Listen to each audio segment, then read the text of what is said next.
So we go to like one of like the rich areas, and like because they have a lot of trees and shit, a lot of bushes. So I go up in the corner, and dude, I just dropped like some lava shit, and then I wiped, and bro, we got the spicy nuggets, and the spicy sauce was still on those napkins, bro. My asshole burned the rest of the drive, bro. I was like, that shit was not fun. I have a lot of shit stories, bro. You ever take a shit on shrooms? Hello, ladies and gentlemen, to another episode of the DP Podcast. I'm your host, Daniel Pinto, and joining me today is fellow podcaster, entrepreneur, and editor of this podcast, my boy Scout. We start off the podcast talking about someone in his line of work, photography, who's actually losing his mind and talking about doing cocaine and all kinds of stuff on his Facebook, scaring off his own clients. And we also get into some family disputes going on within Scout's family and legal issues when it comes to inheritance money and what should be theirs and what shouldn't be. And it's quite interesting story when it comes to this family dispute. But without further ado, let's start the podcast.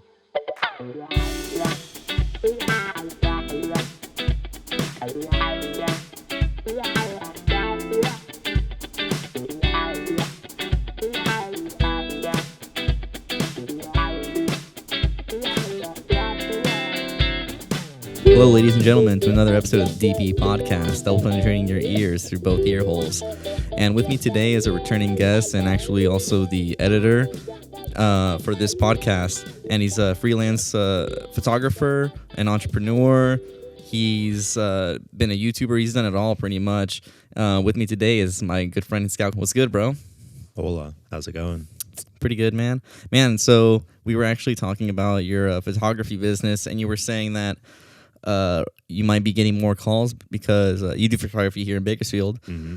And one of the big shot photographers is having a mental breakdown right now. And you were showing me some of the videos. Yeah. So what's going on with all of that, just to give some background to the people? So this random local photographer, they're pretty well known. They do a lot of jobs and they're very expensive.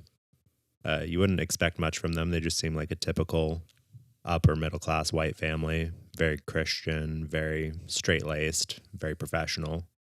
But I guess he's having a mental breakdown.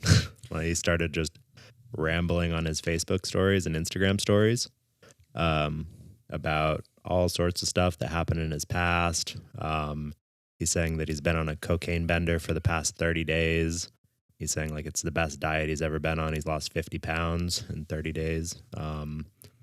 And then he's talking about like some families stealing all of his family's fortune from like his dad's business or something. And then the cop showed up at his house and he walked outside without a shirt on and just started yelling at them. We got to add more preference to these videos because like, man, you just got done showing me them.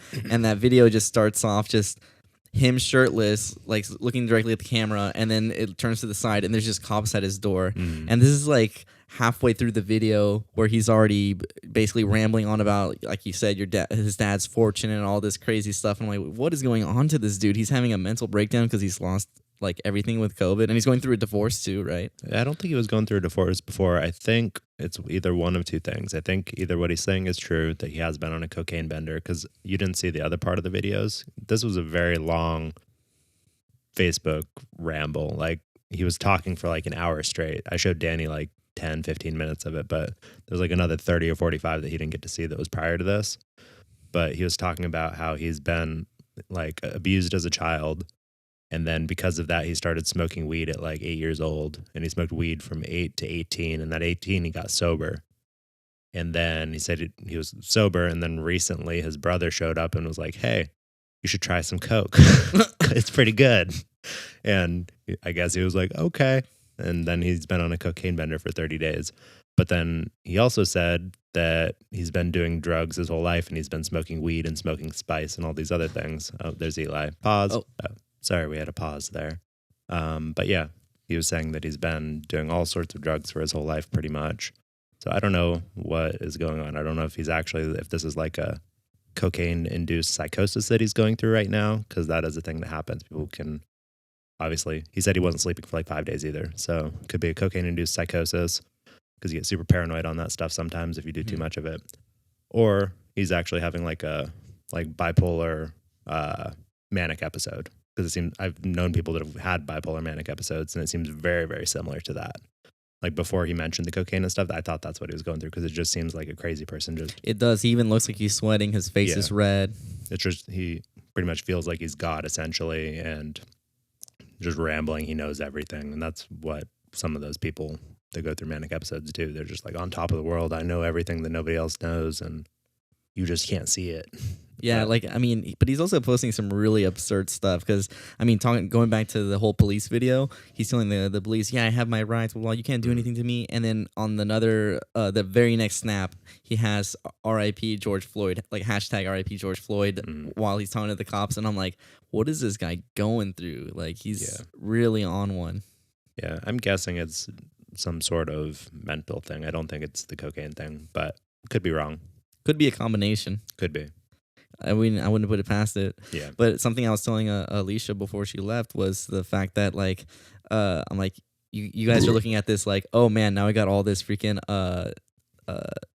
like jobs available because people are scrambling to find their photographer because all of his clients are basically hitting him up because they're watching these videos just like you're watching them and they're being like, what the hell's going on with our wedding photographer? Yeah. So they're like, what's going to happen? And they're trying to hit him up and being like, what's going on? Do you need help? What's going on? So luckily he wasn't posting most of this to his business page.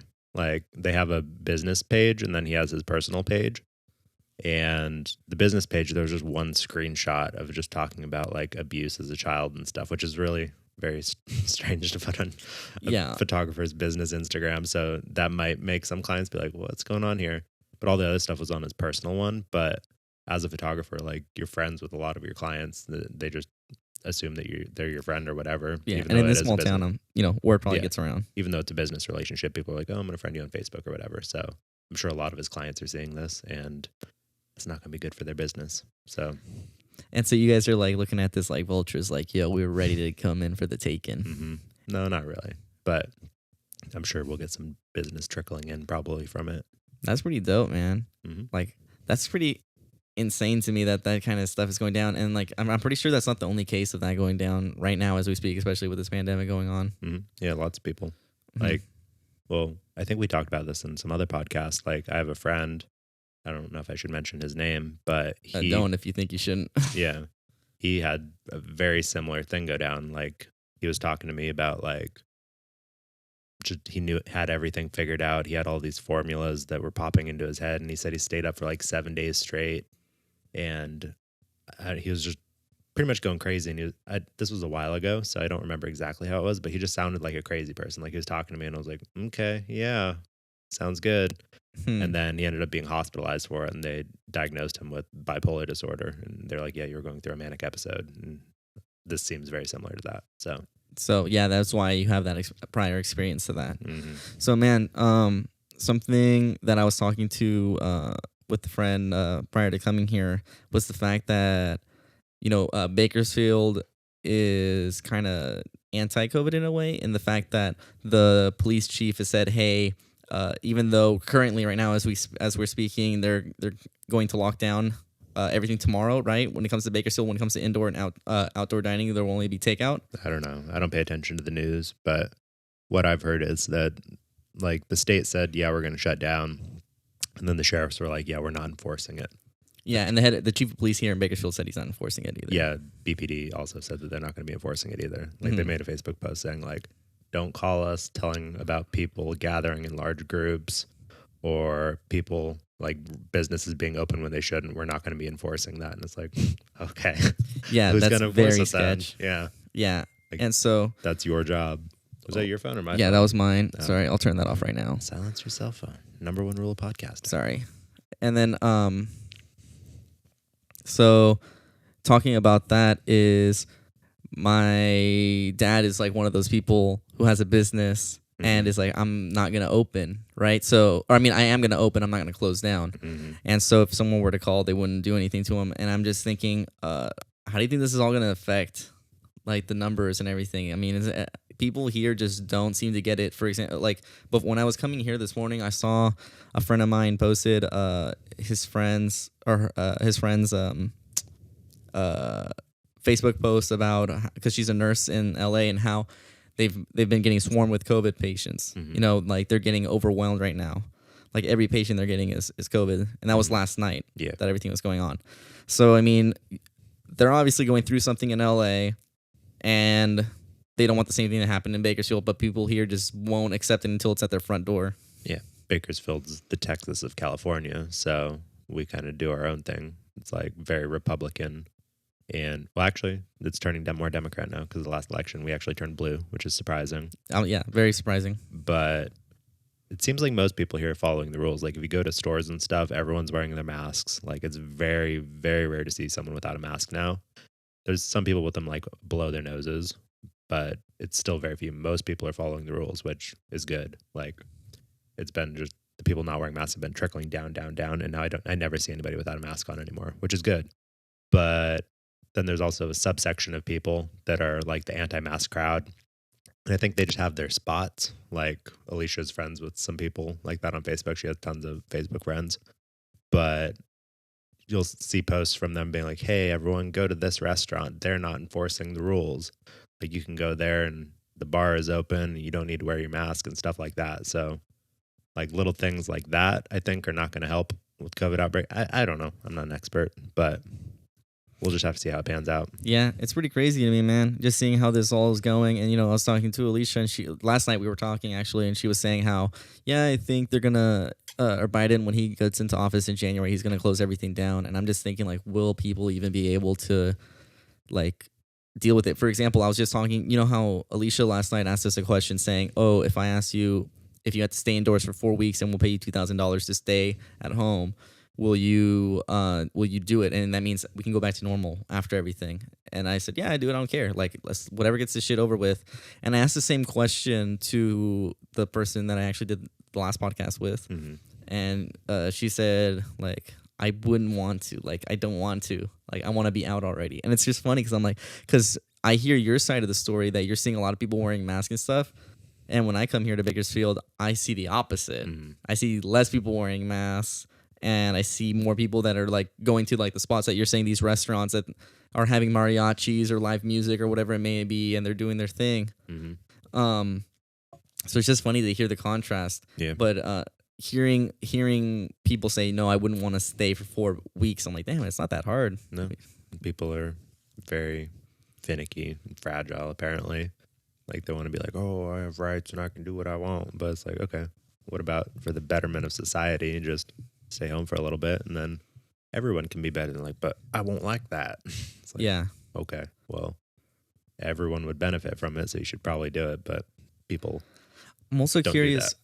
Well, I'm also really curious if people like when they, if they were to get like another stimulus check, because the person that I interviewed before was, works for UPS. And she said, man, when those stimulus checks came in, it was just like a bunch of random bullshit that people were ordering. And I'm like, if that were to happen again, instead of people saving it to pay the rent or the mortgage or whatever they may need, essential goods are just going to be like, it's fuck off money. That's not what the stimulus checks were for that, though. They were for to stimulate the economy. I understand that. I understand. But I'm saying people were misusing it. No, that's exactly what it was for. It wasn't like a relief check. Like the unemployment bonus thing, that was for surviving. That was supposed to be to help people that were unemployed to pay their mortgage and pay their bills and get food on the table. But the stimulus check was just because they were like, everyone has to stay home.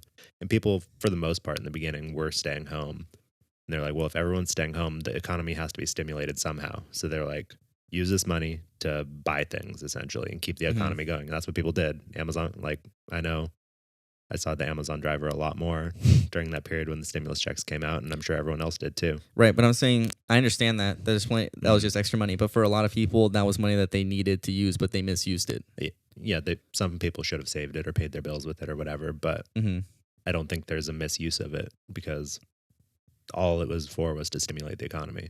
Yeah, like, to be used in any way. I understand. Anyway, completely understand that. Spend it on Amazon. Ideally, spend it at small businesses. That's what we tried to do.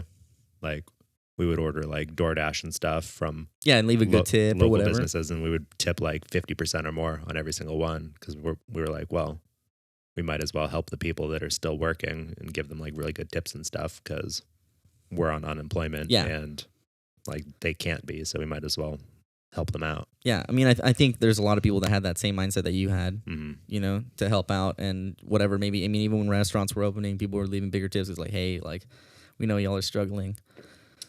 But I just mean in the sense of, I feel like if we were to go into, I mean, I'm for to go back into a lockdown for 4 weeks if it means it's going to end. Yeah. I'm not worried about that. But I'm just saying, It won't end though. People wouldn't do that.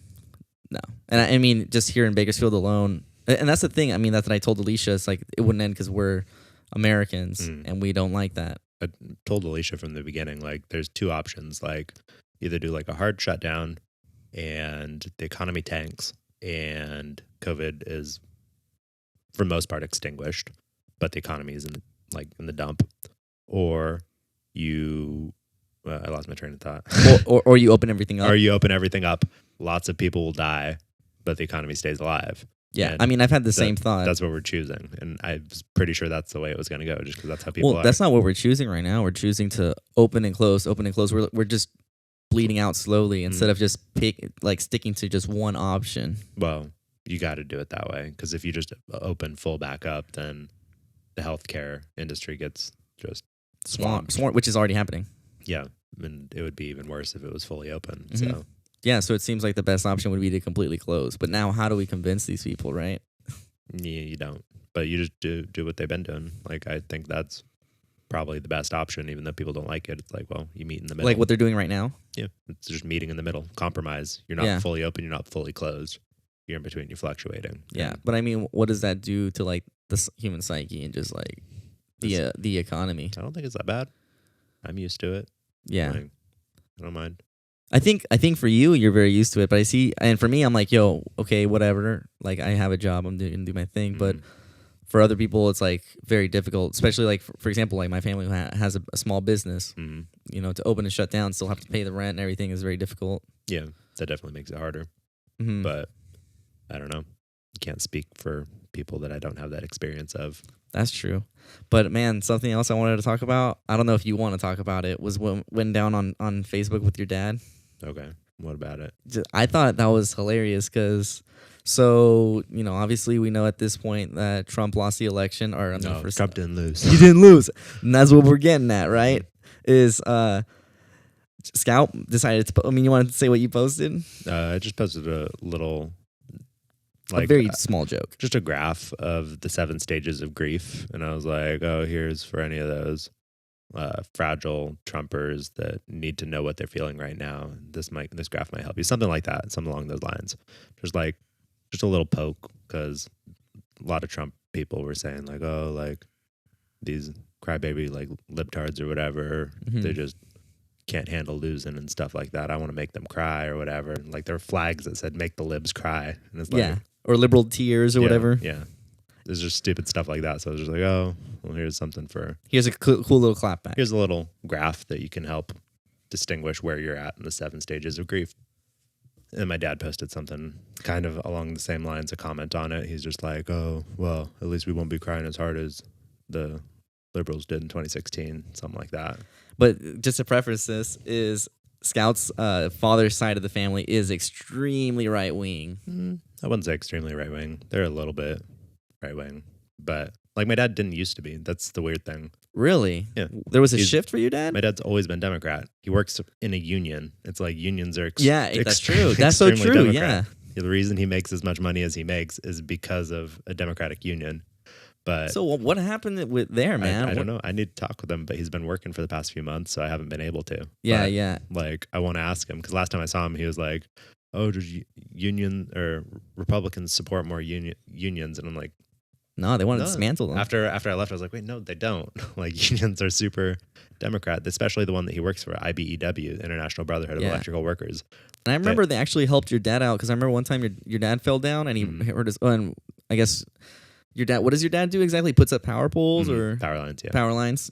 Yeah. So he fell down, being up there so high, and they sent your parents or your whole family food and gifts and stuff. That was more Mormons, because my dad's side of the family's Mormon. So really? The whole church was doing that. I remember your mom telling me it was because of the They might union. help too. Yeah, I think they put together a pool, all the guys or whatever from all around California. They just passed around a hat and threw in money and stuff. So they gave us a bunch of money and stuff for when he was out of work for however many months he was out for. Mm-hmm. So that was cool. And yeah, he gets lots of benefits for working for a union, but for some reason he thinks that unions are more supported by Republicans.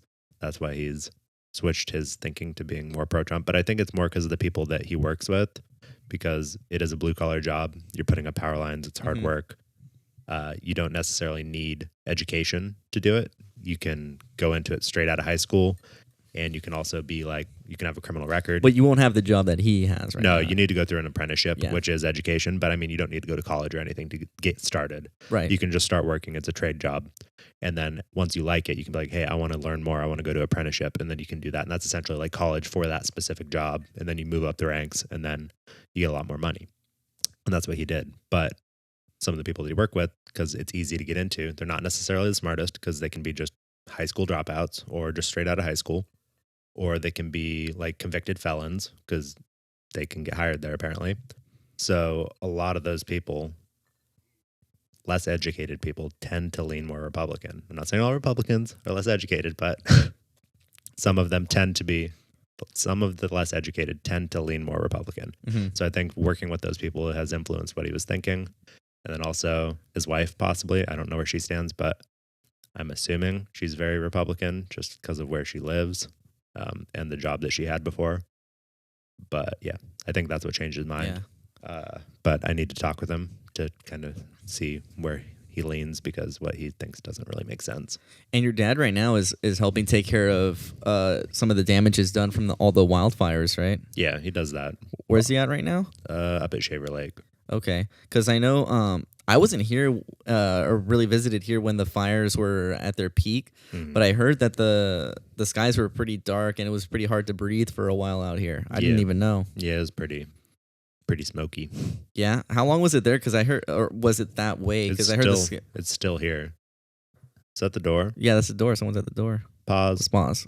And we're back after an awkward interaction with whoever was at the door. Solar salesman. The way that you resolve solar people trying to sell you solar, like they're, hi, can I speak to the homeowner? You're just like, oh, I rent. And then immediately they're like, okay, thank you. Usually this guy, for some reason, just started talking about the cat. He's like, oh, how many cats do you have? He's like, oh, I just got a cat. And he was talking about his cat. And it was just a really weird conversation. But yeah, I was overhearing some of it, and he was asking like, "Oh, this cat, why isn't the cat inside? Why is it outside? Yeah. Oh, yeah. Why does the cat have half a tail?" I was like, this guy must be a little touched. Maybe tick touch. Exactly. And so we were talking about how the sky's all messed up, and it still is. I thought it looked a little clearer to me. Yeah, than when I was here during Thanksgiving. Yeah, it was really windy, like 2 or 3 days ago. I think on Thursday. Yeah.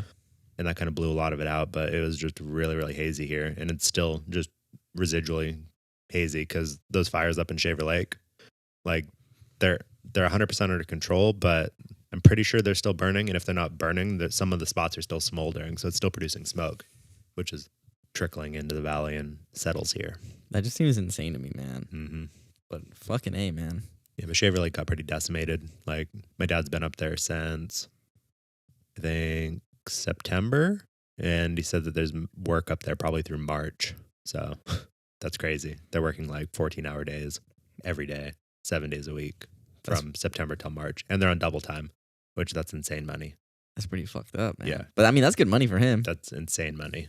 Yeah, but it must be hard to breathe up there. I mean, it's probably if it's still burning, then. Well, what's funny is like I recently got a job at a construction safety company, and one of the first videos we made was wildfire smoke prevention regulations and stuff.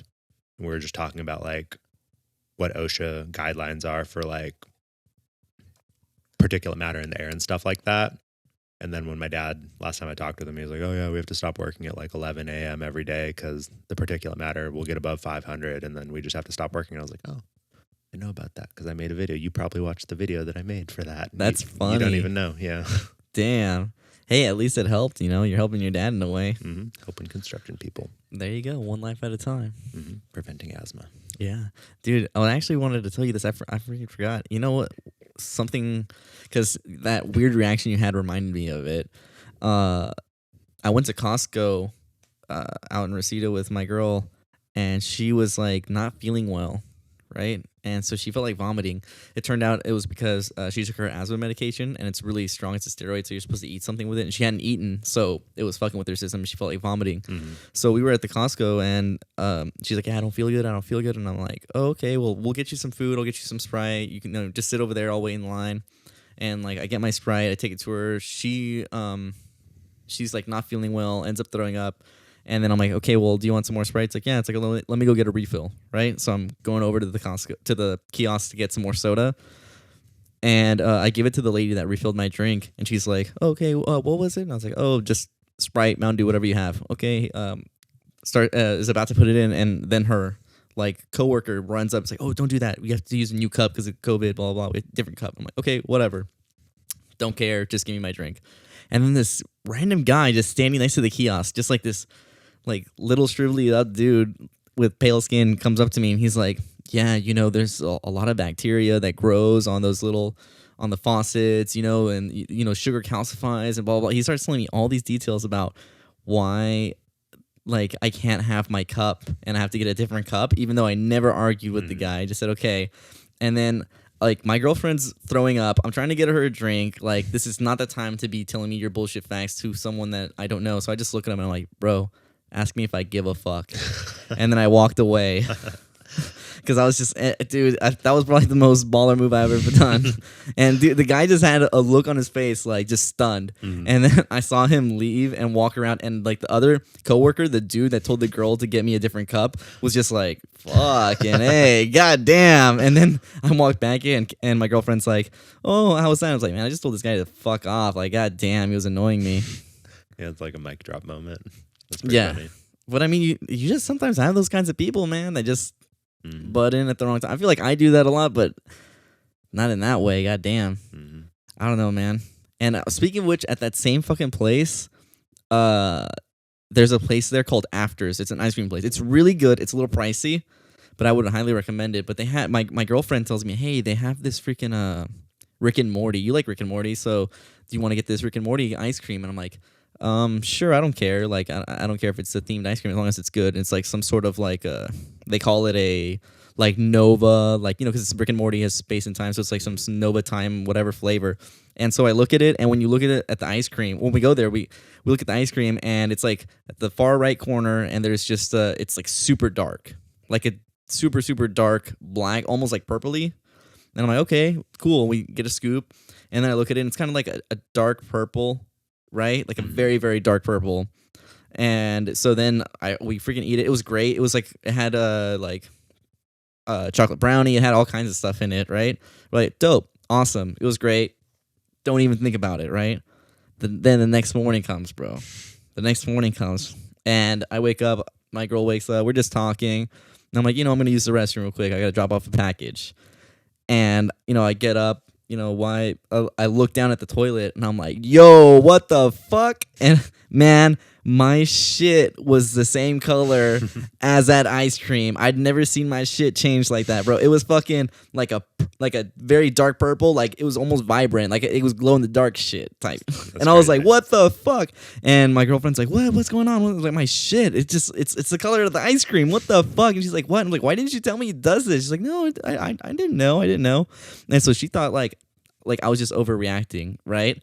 And so then an hour and a half or two pass, and she's like, I gotta use the restroom. And then she goes in, and like I'm just chilling watching TV, right? And all of a sudden I hear, wow, what the fuck? And I'm like, what? I'm like, she saw the shit. And then I'm like, I thought you were joking. That's crazy. And the rest of the day, both of us had that type of shit, man. Do you ever have those types of crazy shits? I don't think I've had that. It's never really changed colors that much for me. You never had? What about like those types of shits where you gotta like stop by the freeway? You gotta say, hey man, not today. Haven't had one of those. No? I've had to pee a lot. You've never had to stop to shit?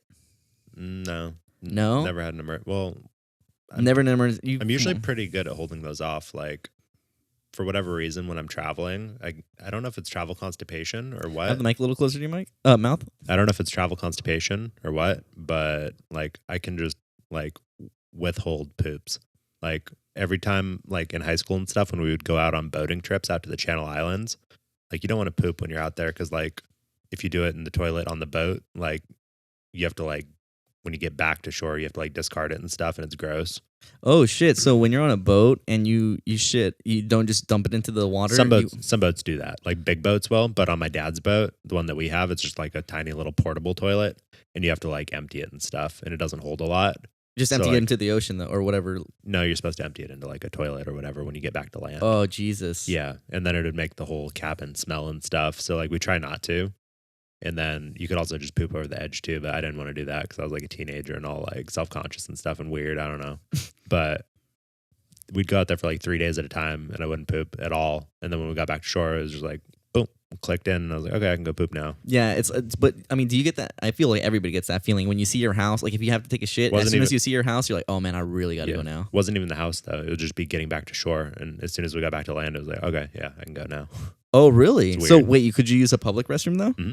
Oh shit! What's the longest you've gone like holding your shit? I don't know. I haven't timed it, but I would think probably like 3 days, 4 days maybe. I honestly think when I was a kid, I had the same issue when I would go to Mexico. Mm-hmm. I would not want to shit in my grandma's restrooms.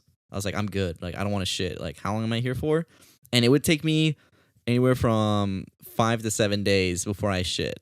That's crazy. Yeah, I know for a fact. Like because I was myself as a little kid concerned because I was like, man, I've gone like 5 days without shitting. And I don't even have the urge. But I'm surprised you've never had those emergency shits, man. I've had those, man. Like I remember when I went to go see Guns N' Roses at the Dodger Stadium. Mm-hmm. We freaking the line to get out, man. The concert was amazing, by the way. I was really surprised by it. But freaking on the way out, it took us 2 hours to get out of the parking lot. And when we were there, like when we were leaving, I was like, well, I kind of have to go, but I don't want to go at the Dodger Stadium. I'm good. Mm-hmm. So when we get home, you know, it won't take that long. But it took us 2 hours to get out. It was ridiculous. And by the time we got out, we were leaving. And I'm like, man, pull over. We got to go. And we had gotten Wendy's before that, right? So we still had Wendy's napkins. So I was like, cool. I'm going to use these to wipe my ass, right? So we go to like one of like the rich areas. And like, because, you know, they have a lot of trees and shit, a lot of bushes. So I go up in the corner. And, dude, I just dropped like some lava shit. And then I wiped. And, bro, we got the spicy nuggets. And the spicy sauce was still on those napkins, bro. My asshole burned the rest of the drive, bro. I was kept it cool. I didn't tell him that. I was like, yeah, man, that fucking napkin had that sauce. But, man, I didn't. That shit was not fun. I have a lot of shit stories, bro. Yeah, I don't have that many. You ever take a shit on shrooms? Yes. Was it crazy looking? I didn't look Mine at it. was orange. I didn't look at it. Mine was orange. That was crazy. I've only done that once. But I'm surprised you've never, dude. I'm not shy about shitting in public. Well, not shitting in public in front of people, but like in the forest or something. I go, man. Yeah, I try not to. But if I really have to, I would. I'm sure I've done it a few times, but none of it like sticks in my mind. Like, oh yeah, I did that. Really, dude? Yeah. To me, it's like, have you ever really been somewhere if you haven't shit there? You gotta mark your territory at least. No, I've been there. No? Yeah. No. You gotta take a picture and do it. Yeah, I learned that from my mom, bro. When I was in Abu Dhabi, or when I was in Dubai, my parents came to visit for 2 weeks, and we went to the Burj Al Arab. Like that's like supposedly the 7-star hotel. You know, even though you can only get 5 stars. Mm-hmm. And we went inside. It was like, dude, it was like $200 each to get in. And that was just to get into the hotel, not even staying there? Yeah, just to get in. That's stupid. Yeah, because you couldn't go in unless you had a reservation or a room. They wouldn't let you in. So if you just wanted to go in to visit, you had to like pay for like their little like cheapest banquet meal, and it was $200. That's crazy. So to get in, we each had to pay $200.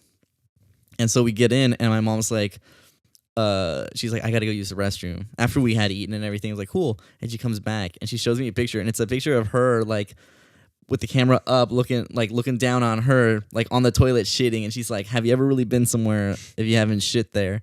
And I was like, that's genius. And I immediately went to the restroom, did the same. I took a picture, you know, because hey, man, you just got to do that type of shit. It's a family thing, I guess.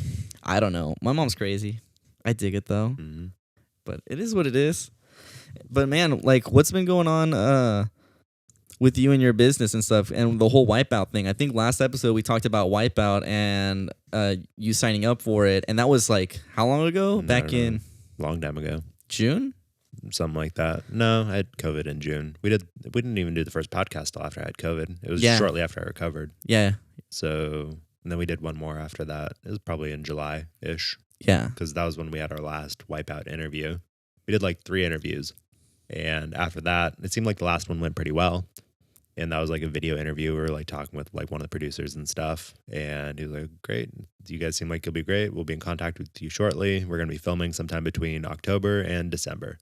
I'm like, okay, sounds good. And then heard nothing from them from July until now. Like last week, I was just cooking dinner and I got a call. It was from some random number in New York. Oh, shit. And I usually don't answer spam numbers because I get a lot of spam calls, but I was like, whatever, I'll just answer. I was like, hello? And they're like, hey, it's whoever from Wipeout. Like, are you still interested in being on the show? And I was like, when are you filming? Because like, I kind of just thought like they'd passed up on it. I heard like a week or two prior to them calling that someone had died on the show. So I was like, oh, well, they're filming already because somebody died. Mm-hmm. And they didn't choose us because we didn't hear anything. So whatever. I was just like, okay, that didn't happen. But then they called. They're like, oh yeah, you still want to be on the show? And then immediately in my head, I'm just thinking, oh, someone died on the show. I don't know if 50 grand is worth dying for. And then also Alicia has a surgery planned for December. We planned it specifically for December because they said we're going to be filming between October and December. So like we'll plan it for like mid-December because it'll probably be filmed before then and we should be good.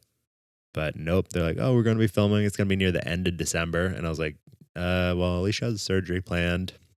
Could you give me the dates on that?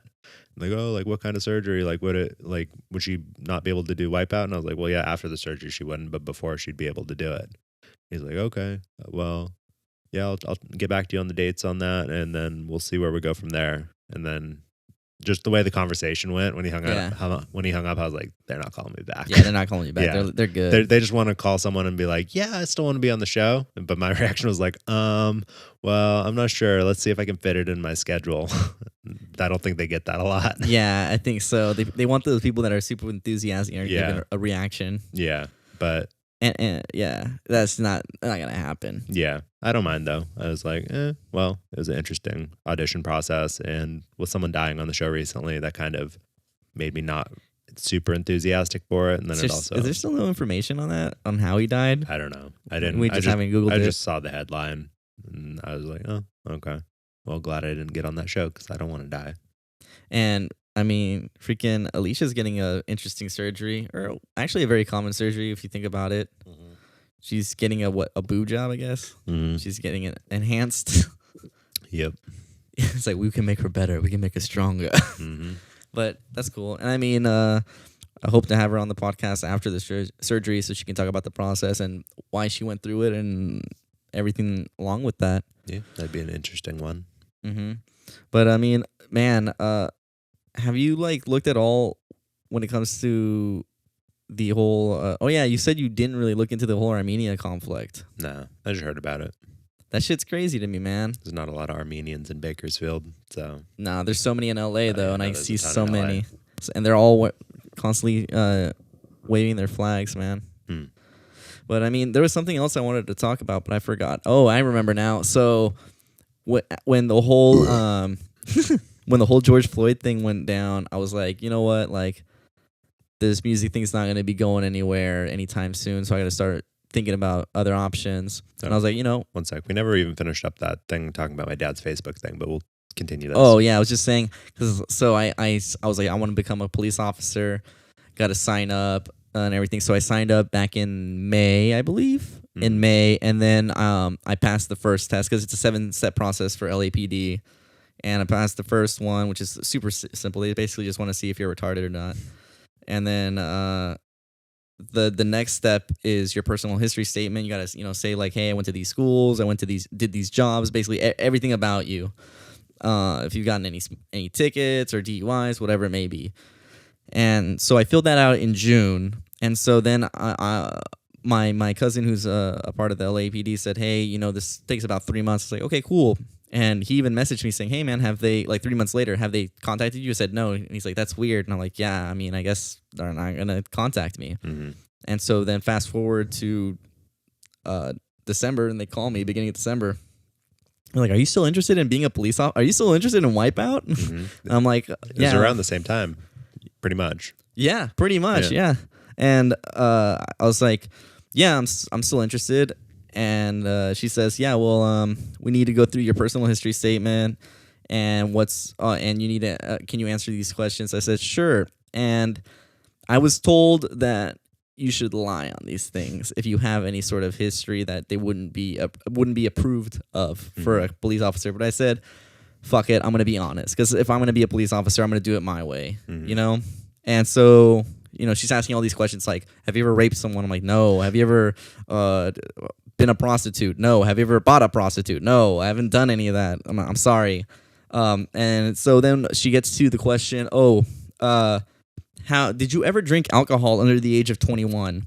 And I never drank alcohol in high school or anything. I mean, Scott can attest to it. I never drank until I went to music school, and I would drink on a Friday only because we were over at my friend's house. We were drinking, but I never got super messed up. Or if I went over to hang with friends and it was social drinking. Essentially in the college days. Yeah, and that was like from 18 to 19. But then I went overseas, and all you're doing is drinking. So when she asked me, hey, how many times did you drink under the age of 21? I'm like, well, if I count my overseas drinks, then I'm like 1,000 times, right? And she's like, okay, that doesn't look good, but I mean, it's true. And she's like, well, how many times have you been intoxicated in public? I'm like, about 30. I'm like, I said many times. And she's like, well, you can't say many because the questions prior, I said many, like drinking. I said, well, 1,000. I said many. It's like, well, at least I've been intoxicated in public at least like 30 times. And she's like, has the law enforcement or anything, or have you been incarcerated or anything because of it? And I said, no, never.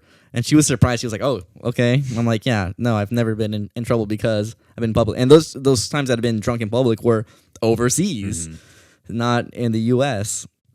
Did you specify that to them? No. Well, I tried to. Because they were asking, because she asked me, like, when you were drinking under the age of 21, who were you drinking with? And I said, I was drinking with coworkers and clients. And she said, what did you do for a living? And I'm like, freelance musician. And she was like, oh, like, it just seems so foreign to her. Yeah, you should have specified, like, I was overseas where the drinking age was 18 or something. I did. Like that. I did actually mention that to her. I did say I was in other countries where the drinking age was 18 or non-existent. You know?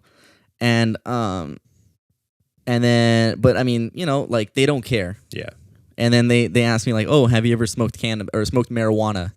And I said, yes. He's like, how many times?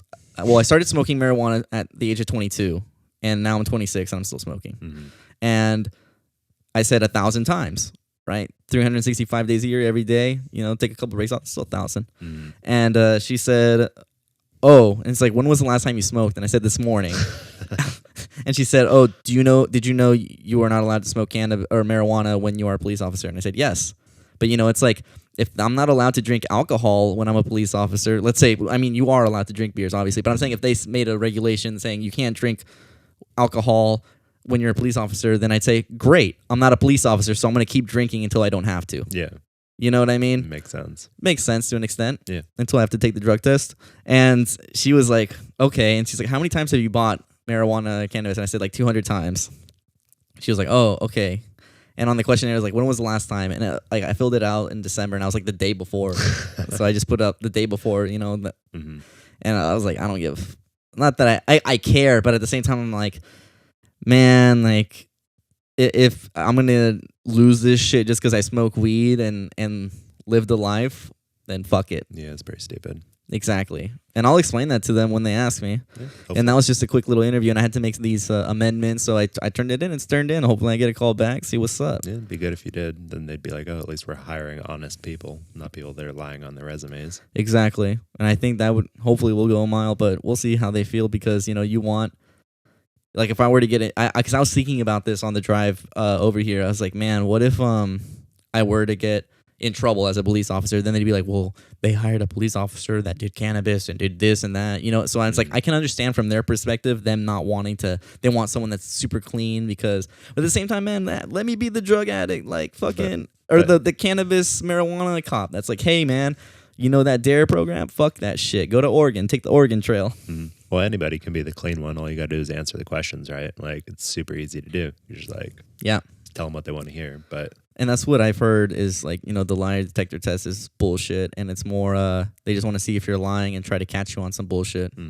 But if I'm completely honest, then what the fuck are you gonna catch me on? Can't. That's how it is, bro. But sorry, continue your story about. Well, we can end the podcast on that little story with your dad. What happened with your dad? Let's see how much time we got. We got 12 minutes since I started it, but there were a couple breaks in there, so we probably got like 20 minutes or something. Oh, okay. Like that. Oh, never mind then. Let's keep going, bro. Yeah, but we'll finish that story about my dad. So yeah, we had that Facebook post about 7 stages of grief or whatever, and then my dad was like, "Oh, at least it wasn't as bad as like the liberals in 2016 or whatever. Won't be crying as bad as you guys." And then I made just like a stupid comment back. And I was just like, "It's okay, Dad. I'll be your shoulder to cry on. You don't got to put on your big macho man attitude towards me. I can see through it. Don't worry." Something like that. Just stupid. Very playful. Very just playful. playful and stupid. Just kind of just undermining his like macho-ness. And then my brother, he commented after it, and he wrote like a paragraph of text just like blasting my dad for his macho attitude and not being able to like be like an emotionally developed person and just withholding emotion and being like the small man and stuff. And it was very, very aggressive. Like I gave like an inch and my brother took like a mile. It was just like But just to preface this, he's young. Yeah. And he's got that, he still has some of that teenage angst. 3 years younger than me. But yeah, he made like a paragraph. They made another paragraph. And then my aunt jumped in on the conversation. Did your dad like rebuttal at all? Or was he just like, damn, I don't think he did. But they've been arguing for a while over text and stuff. But this was on Facebook. So this was like a public forum. And my aunt saw it and she made a comment on it. It's like, you got to respect your father. He's your father. And I was like, nah, like respect is like earned. It's not a guarantee. And then like my other aunt who is married to my uncle that I'm going to be suing soon because he stole my grandparents, all of their assets and stuff when they died. Like they left. And this is recent. Yeah, this was within like a year ago. They left because my mom has died. So instead of giving my mom whatever she would have gotten, they gave my brother and I each like 5% of all of their everything, of their estate, of all their assets, their businesses, their estate, any money, whatever. We got 5% of everything. And then everyone else got like, I think 15%, 20% or whatever, all the other kids. But we've seen not a dime in the past year. And anyways, it's a huge conversation. But basically what I figured out is he's either committing tax fraud, and that's why he doesn't want to show me the documents that I want, or he is making significantly more money than what he's telling us, and that's why he's not going to show me what I want to see. I just want to see like the business's tax documents, essentially, which as a part of a business owner, I own 5% of the business. I'm legally entitled to see the business's tax returns. Like you can look it up online or anywhere else or talk to any accountant. It's like if you own the business, you have to see the tax returns. Yeah. It's a pretty basic thing. And I was just like, hey, can you give me the tax returns just so I can make sure like everything's all good? And he's like, no, can't get the tax returns. I'm like, that's a huge red flag right there. It's super sketch. But where's the process going on right now? Like where are you in it? Like in the suing process, we're going to court or what's going on? We're still talking about that. Like me, my cousin, uncle, Spencer, and then my brother. We have like this group chat going and we're trying to figure things out still. But this guy's making a big fucking deal out of some tax returns. Yeah. But it's just like, it's difficult during COVID, especially since like the businesses are all based in different states. Like my grandparents were in Vegas, so Nevada, but some of the businesses are based in Wyoming. Some of the businesses are based in Nevada. Some of them are based in Montana. And then my uncle, who is like the main guy on the will, he lives in Idaho. So there's so many different like state laws and jurisdictions involved. Like I've talked to multiple lawyers and every lawyer just bounces me to a different lawyer. Like, oh, you got to talk to someone in this state. You got to talk to someone in that state. So it's real difficult finding somebody. But I think we have to find somebody in Idaho. I'm pretty sure. Which is a good little way to be hiding some crooked shit if you're doing it. Especially you got multiple states, multiple laws. Mm-hmm. It's like, hey, we'll just keep doing a merry-go-round. Yeah. And then not saying that he is, but no. We recently Bridger found out that my uncle, because his name is, well, I'm not going to say his real name. We'll just say my grandpa's name, we'll say, was Billy Bob Joe Blow. Let's just say his name was Billy Bob Joe. And then my uncle's name is Billy Bob Joe Jr. So it's the same name. It just has a junior on it, pretty much. So once my grandpa died, a few months after that, my uncle legally changed his name just to Billy Bob Joe. Same name as my grandpa. He dropped the junior. I'm assuming so he can pretend to be my dead grandpa and keep all of the businesses still going under his name without having to like say that he's dead and stuff, because he did some sketchy stuff like that too. He tried to get his wife to pretend to be my dead grandma when she died, to go to a notary, to have a notary change the will, because he changed the will and he's like, oh, we got to get this notarized and we got to get it backdated too. So he's like, oh, can you pretend to be my dead mom and go in here and get this notarized? See, this guy just, the more you talk about him, the more sketch this sounds, and the more it's very sketchy. More weight this adds to your point. Yeah. But anyways, back to the Facebook post. So that the third time back. Yeah. So that guy's wife commented on the Facebook post and like, oh, these boys don't appreciate family values because all the beef that we've had going on with them. And I was like, and Patty, how are you seeing this? Bro, she's probably the kingpin, high key. Maybe. I don't think so. He's been doing this since before her, since his other wife. But I was like, how'd you see this from your... You mean the wife he got rid of suspiciously? No, I'm just kidding. Yeah. But I was like, how'd you see this from your Idaho bunker? I'm surprised you got Wi-Fi out there. Well, I guess you can buy anything when you steal money from dead people and commit tax fraud. And then, I don't know, she was just like, see, this is exactly my point. No one respects me. And then, I don't know, I was just trolling her. What was your dad's... She ended up blocking me.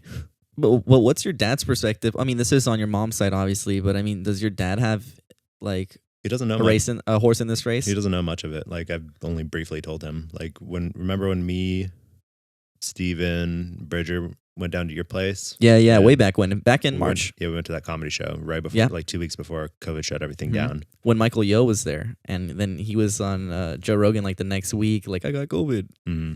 Was he there? Yeah, remember I saw him in the parking lot and I said, hey, that's Michael Yo. He was just on Joe Rogan. I don't remember. And then he got COVID and then later was on Joe Rogan again.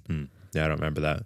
But yeah, when I was down there, I was like dealing with some of this still. I had to make a call with my dad when we were in the car over to the comedy store. And I was telling him like, hey, if you hear from our uncle, like, don't tell him anything. Don't talk with him because he's doing some sketchy stuff.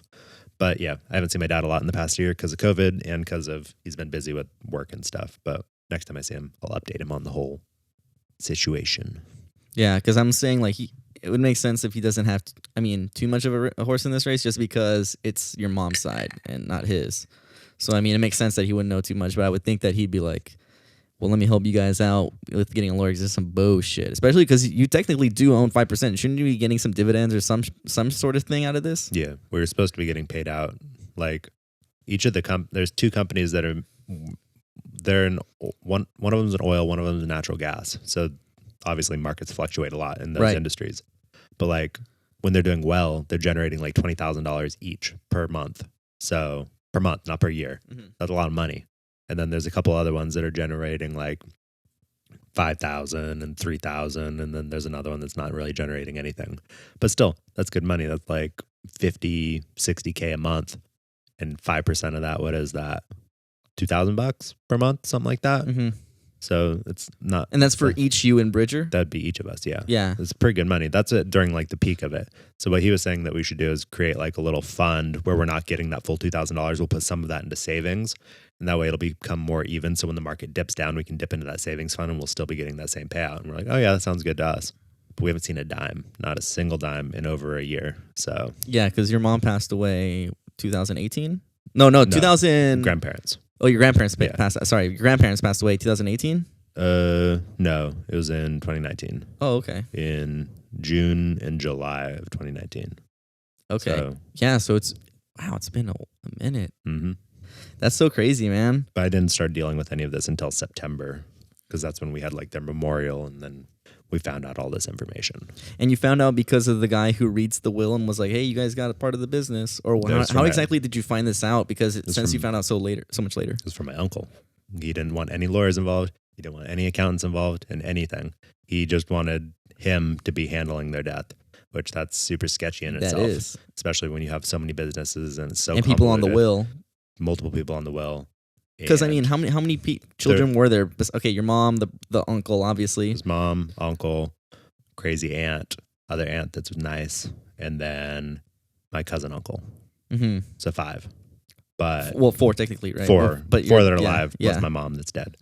But then because my mom's dead, 2 of us, my brother and me, so 6 people total. It was split between. And he was just like, you know what? Fuck all of my siblings. I'm handling this bitch. Well, he's always been kind of like the leader. He was in business with my grandpa and stuff, so he... Yeah, but that doesn't give you the right to handle my will and my death and where my... definitely should have got lawyers involved or something, but they were doing sketchy stuff. He didn't want lawyers snooping around. So that's another reason why I want to sue him, just so I can figure out what's going on. Like, we knew the whole time my grandparents were alive, nobody knew what they did for money. They were very wealthy at some times and then very poor. And it fluctuated my whole life that I knew them. And like all my cousins and stuff, they're like, yeah, we don't know what they do. Like, no one really knows. And it's weird. And my mom told me never to go into business with them or never go into business with my uncle. That was like her dying wish. Yeah, I remember you telling me a little bit about this, but God, damn, even before she passed, she was like, don't ever get it. She was like, just one thing, don't go into business with them. And then, damn. Yeah. Yeah, then your mom probably knew something was going on. Yeah, she knew at least. Sketchy stuff was going on. Yeah, probably not what exactly. See, that's some... Yeah, that's a lot of grounds for, hey, you gotta fuck these people. You know, I'm pretty sure by the end of this whole process, your uncle's gonna end up like the guy, like that photographer. No, he'll be in jail. Like my grandpa went to law school with no intention of becoming a lawyer. He went to law school so he could figure out all the loopholes in the law. Oh, so he could become a businessman and exploit those loopholes. And it's like a lot of those loopholes, I'm pretty sure, have been closed because he was like, let's see, he was born in like 35. So. Oh, he's much older. Yeah, he was in his 80s when he died. So he went to law school like what, in the 40s or 50s. So the laws have changed a lot since then. Yeah. I don't think those loopholes are still there. Yeah. And I'm pretty sure in the 80s they fixed a lot of them after Wall Street and shit. Pretty sure you're doing some very illegal stuff. And it's like, I'm kind of seeing that and I was kind of trying to point that out to him. But he's resisting. So now we have to sue him. And it won't end well for him. And he would have gotten away with it too if it wasn't for you meddling kids. If it wasn't for us meddling kids. Damn, bro, that's insane. That kind of like reminds me of like you know, Dane Cook with his like his brother was his manager and he was embezzling. Exactly. Yeah. And I'm like, for all you know, you might have that kind of family situation where it's like he really left them high and dry. Well, I already know that he stole like $10K from me at least. What? Because the will says like just you or you and your brother combined? Bridger each $10K. Jesus Christ, bro! Fuck. Like the will says we're entitled to 5% of everything.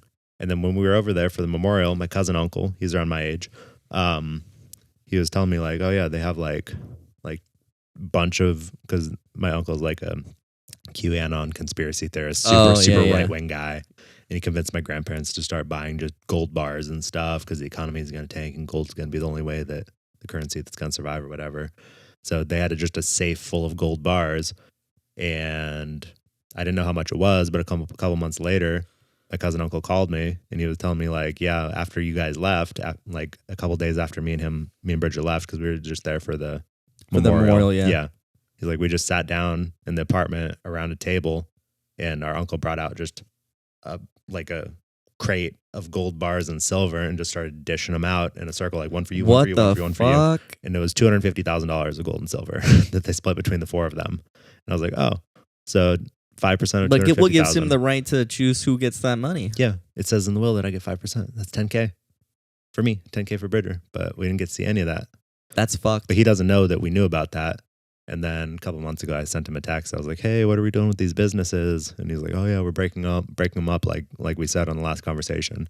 I was like, okay, well, what about that $10,000 that you owe me from that $250,000 of gold and silver that you handed out a couple days after we left? Shit. Just drop that bomb in there. Damn, you threw a grenade. You were like, hey, and then catch this. Then he didn't respond after that. So, damn.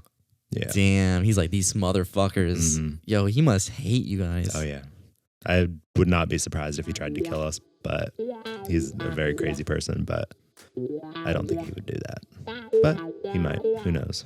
That's pretty insane, man. Yeah. But I think that's a good note to end on. Mm-hmm. It's pretty good. Yeah. Anyways, this has been another episode of the DP Podcast with my guest, Scout Clausen. Mm-hmm. Man, it has been another adventure, man. It has. Hopefully next time we'll have more stuff to talk about. Amen. All right, man. Peace out. Adios.